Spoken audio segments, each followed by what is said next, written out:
Ei, tegelikult ma olen Austrias treeninglaagris ja üheks trenniks oli meil sinna tippu 4 korda ja alustame. Algusel lihtne, tippu ei paista.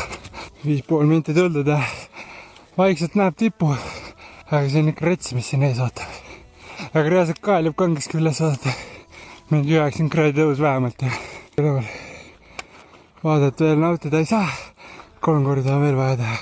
Nüüd tuleb alla joosta, nagu ma ei tee nalja, kui ma ütlen, et see võib olla isegi raskem osa. Ja teine. Tegelikult kui siit otse alla joostes saaks selleks justu järgi jooksmise võistluseks harjutada. Ja 3. Nagu mega raske on, kuigi pulss väga kõrge ei ole. 10.42, võiks kiiremini. ja laktaat oli 2,9 ehk võiks isegi kiiremini teha. Ja viimane. Mis ka valutab 4 kord vähemalt Ritisbergi. 4 korda on veel jäänud. Aga vahepeal tuleb loodusega ka võidelda.